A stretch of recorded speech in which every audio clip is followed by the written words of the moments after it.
कई लोगों में ये धारणा है कि लंग कैंसर सिर्फ स्मोकर्स में होता है और एल्डरली लोगों में होता है। तो हमने अपना डेटा पिछले कुछ सालों का एनालाइज किया था रिसेंटली और पाया कि करीब करीब 50% पेशेंट हमारे आज की तारीख में नॉन स्मोकर्स हैं। अब उनमें क्यों हो रहा है? हम मानते हैं कि वायु प्रदूषण उसका एक बहुत बड़ा कारण है, क्योंकि वायु प्रदूषित जब होती है तो उसमें जो केमिकल्स होते हैं बहुत सारे वही होते हैं जो सिगरेट के स्मोक में होते हैं। बट लंग कैंसर सिर्फ स्मोकर्स में हो सकता है, यह गलत है। और एक और चीज़ हम देख रहे हैं कि अब लंग कैंसर 30-40 साल पहले के मुकाबले अर्लियर एज ग्रुप में मिल रहा है। कई पेशेंट्स हमारे 40s में हैं, कुछ 30s में भी हमने देखे हैं। तो लंग कैंसर सिर्फ स्मोकर्स में होता है, गलत। लंग कैंसर सिर्फ एल्डरली लोगों में हो सकता है, गलत।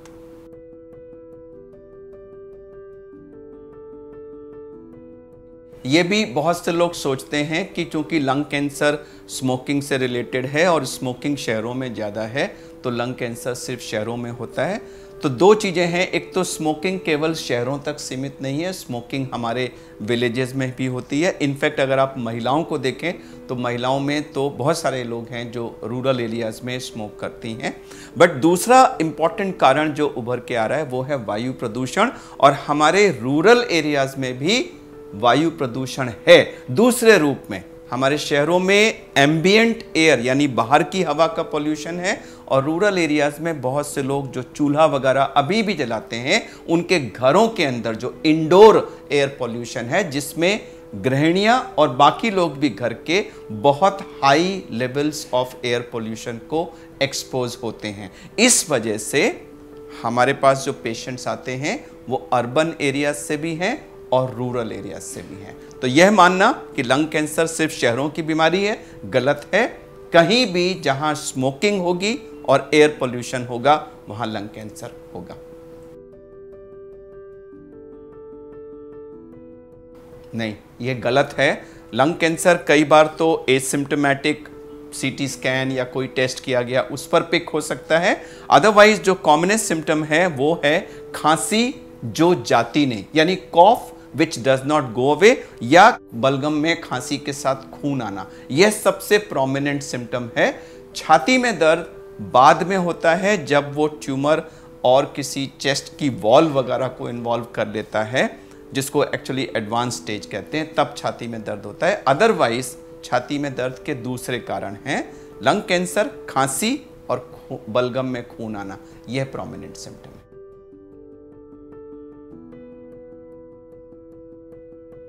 बहुत सारे लोग आते हैं और कहते हैं कि सर आप पेट स्कैन करा लीजिए, उससे कंफर्म हो जाएगा। तो मैं बताना चाहूँगा कि सीटी स्कैन और पेट स्कैन ये दोनों एक ट्यूमर के होने का इंडिकेट करते हैं।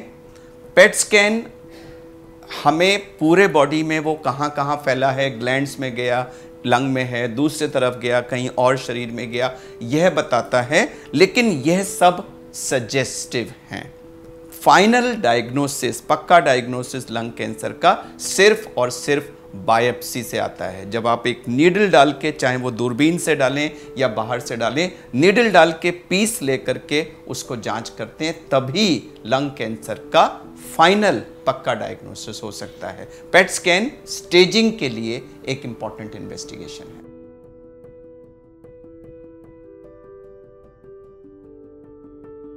मेजॉरिटी ऑफ द पेशेंट जब हम उनको बायोप्सी करने के लिए कहते हैं तो उनका पहला रिस्पांस होता है, अरे सर बायोप्सी से तो वो कैंसर फैल जाएगा। तो मैं ये लाउड एंड क्लियर मैसेज आप सबको देना चाहता हूं कि बायोप्सी से कैंसर फैलता नहीं है। बायोप्सी के बिना डायग्नोसिस कंफर्मेशन संभव नहीं है और कैंसर का इलाज शुरू नहीं हो सकता।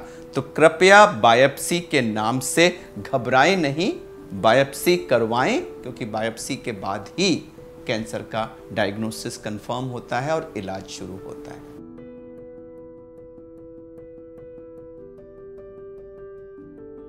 तो किसी भी कैंसर के 3 इलाज के मेथड होते हैं। सर्जरी, जो प्रायः तब की जाती है जब वो कैंसर उस अंग तक ही सीमित हो, उसको निकाल देते हैं।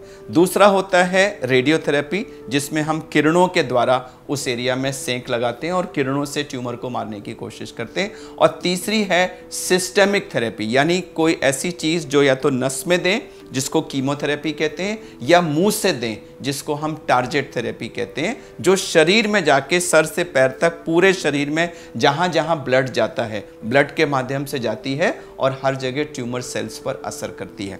तो ये तीनों ही पद्धतियां लंग कैंसर के इलाज में भी यूज होती हैं। जो स्टेज 1, स्टेज 2 और अर्ली 3 स्टेज के ट्यूमर्स हैं, लंग कैंसर्स हैं, उनका इलाज सर्जरी के द्वारा किया जाता है। लेकिन एडवांस स्टेज 3 और स्टेज 4 के जो कैंसर्स हैं उसमें हम सिस्टेमिक थेरेपी और रेडियोथेरेपी का कॉम्बिनेशन यूज करते हैं। और मैं ये भी क्लैरिफाई कर दूं कि यह धारणा कि सर्जरी से मरीज को नुकसान हो जाएगा या मरीज अपाहिज हो जाएगा, ऐसा नहीं है। अगर सर्जरी ठीक से की जाए और पेशेंट की रिकवरी हो जाए तो पेशेंट अपनी नॉर्मल जिंदगी में वापस आ जाता है।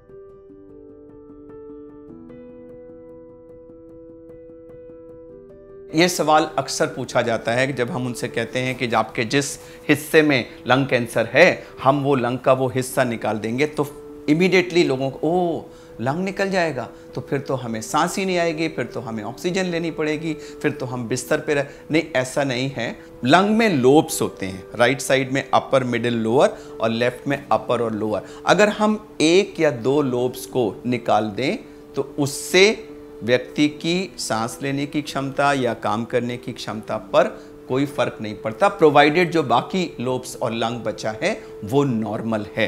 तो अगर किसी के एक लोब में कैंसर है उसको हम निकाल देंगे तो बाकी जो लोब है वो एक्सपैंड होके फिल कर लेता है उस जगह को और व्यक्ति नॉर्मल जिंदगी में जा सकता है। हाँ, जिन लोगों का लंग्स दोनों तरफ सिवियरली डैमेज्ड हैं वो पेशेंट्स ऑब्वियसली सर्जरी के लिए फिट नहीं हो सकते हैं, फिर उनमें हम सर्जरी नहीं करते, दूसरे मेथड यूज करते हैं। But for vast majority of patients मैं ये कहना चाहूँगा कि सर्जरी के बाद एक नॉर्मल हेल्दी जीवन संभव है। आप डिले ना करें, जल्दी से जल्दी डायग्नोसिस कंफर्म कराएं। अगर सर्जरी इंडिकेटेड है तो सर्जरी कराएं और उसका पूरा लाभ पाएं।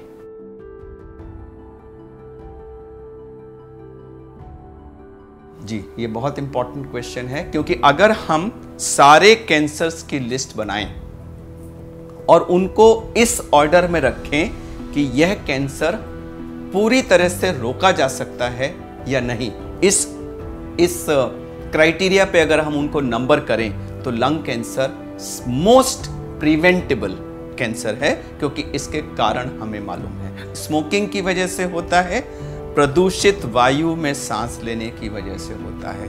अगर हम स्मोकिंग कंप्लीटली बंद कर दें और हम सब मिल करके अपनी हवा को साफ कर लें और प्रदूषण से मुक्त कर दें तो आप मान लीजिए कि लंग कैंसर को करीब करीब पूरी तरीके से होने से रोका जा सकता है।